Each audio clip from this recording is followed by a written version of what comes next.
Iya, pemilihan presiden kemarin kan satu paket. Bukan sendiri-sendiri. Kayak di Filipina itu sendiri-sendiri. Di kita ini kan satu paket. Yo guys, boom. Dengar kan? Pernyataan itu keluar langsung loh dari mulut mantan presiden, yaitu siapa? Jokowi. Dan jujur aja deh, agak bikin merinding nggak sih? Gimana? Apakah ini sinyal darurat dari seorang ayah yang sedang ngelindungin anaknya? Atau ini peringatan halus saja, tapi tajam bro, kepada presiden terpilih Prabowo? Ini kalau Gibran dimakzulkan, berarti presidennya harus ikut. Gitu bukan sih?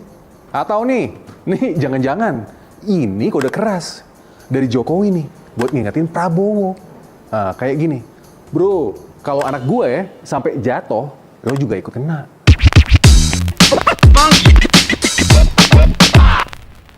Nih ceritanya ya, ini dari awal nih. Forum Purnawirawan TNI yang isinya ratusan jenderal, laksamana, kolonel, ini termasuk nama besar, Pak Tri, mantan Wapres era Soeharto. Kan tiba-tiba dong ngeluarin 8 poin politik. Sikap mereka langsung heboh. Nah, salah satunya ini minta Gibran dimaksulkan nih dari kursi Wapres.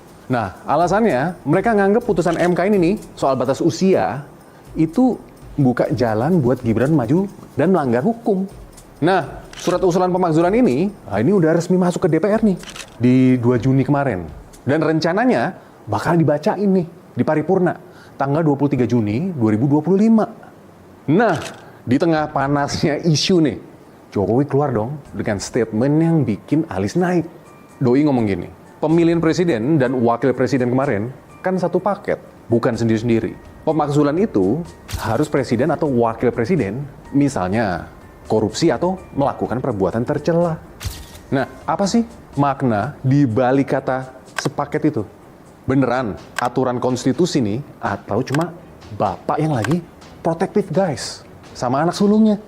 Nih gue coba bongkar dulu ya dari sisi hukum nih ya, oke? Nah, menurut pasal 7B Undang-Undang Dasar 45, pemakzulan memang bisa dilakukan kalau presiden atau wapres nih melakukan pelanggaran hukum, perbuatan tercela atau nggak lagi memenuhi syarat guys sebagai pemimpin. Nah, mengenai prosesnya, rumit bro. DPR harus ajuin nih permintaan ke MK. Harus didukung 2/3 anggota DPR di sidang paripurna.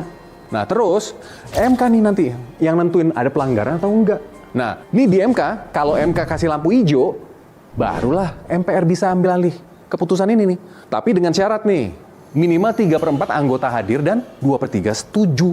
Tapi menurut Ray Rangkuti, pengamat politik yang sempat ngobrol sama gua di podcast gua, jawabannya nggak selalu. Nah, pemakzulan bisa berlaku salah satu, presiden doang atau wapres doang. Tapi bisa juga sepaket, kalau kejadiannya melibatkan keduanya secara langsung. Nah, ini senada juga nih sama Ray ini. Slamet Ginting, pengamat politik dan Hankam dari UNAS. Ini bilang juga nih langsung sama gua, kalau pemakzulan itu bisa dilakukan secara individu atau bareng-bareng. Ini tergantung dari bukti pelanggarannya. Jadi bro, pernyataan Jokowi itu sebenarnya nggak sepenuhnya akurat kalau kita lihat dari sisi hukum ya. Nah, sekarang kita langsung aja masuk nih ke inti drama. Apakah ini cuma Jokowi aja yang jadi lagi bapak pelindung? Atau ada pesan politik yang lebih dalam nih? Gimana menurut kalian? Banyak yang bilang pernyataan sepaket ini adalah kode keras dari Pak Jokowi buat presiden terpilih, Pak Prabowo.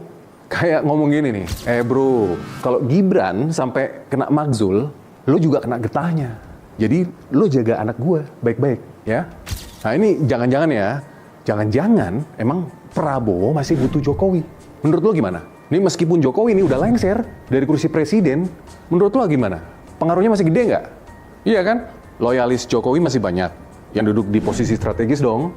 Dan Gibran sendiri nih adalah simbol politik apa? Dinastinya Jokowi. Kalau nih misalnya Gibran sampai jatuh, ini kayaknya bisa jadi bumerang buat Prabowo. Apalagi kalau koalisinya nih mulai goyah. Nah, sementara pengamat politik dari BRIN nih, Firman Nur, itu bilang, Prabowo nggak mungkin lepasin Jokowi begitu aja. Dia masih butuh Jokowi buat jaga stabilitas politik. Nah ini, sekarang serunya nih, kita lihat aja nih sekarang nih. Gimana nanti nih posisinya Prabowo. Apakah nih dia akan melindungi Gibran dari tekanan politik, termasuk dari para purnawirawan TNI itu.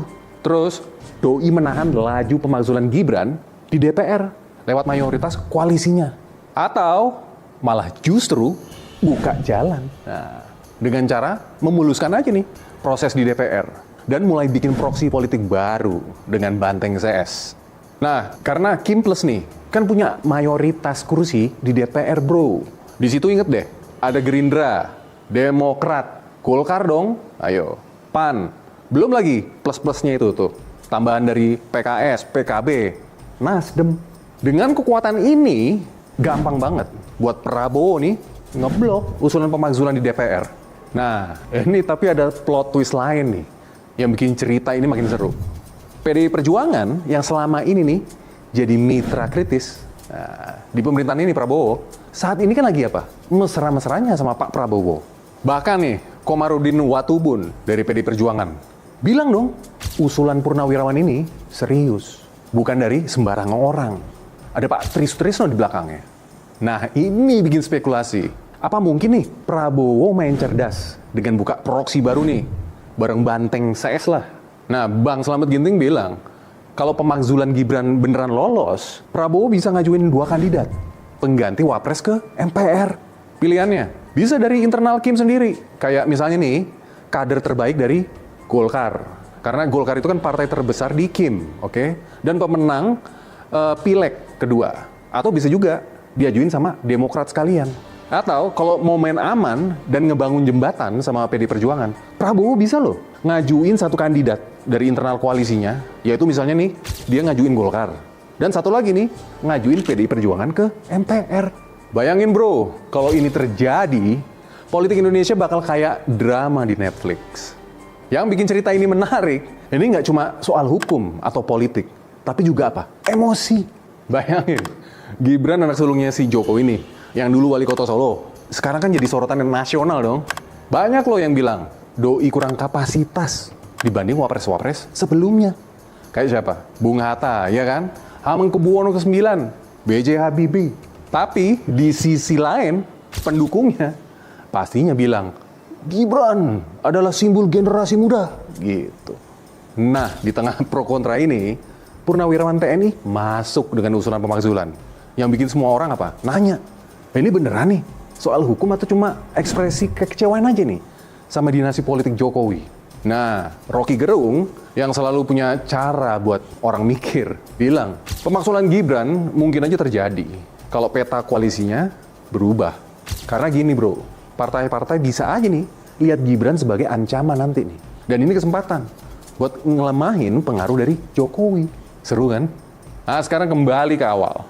Ini pernyataan Jokowi yang sepaket, itu bukan cuma omongan biasa. Itu kayak peringatan halus tapi tegas buat Prabowo. Jaga anak gua. Atau kita sama-sama tenggelam. Di satu sisi, ini bisa dilihat sebagai apa? Pembelaan seorang ayah.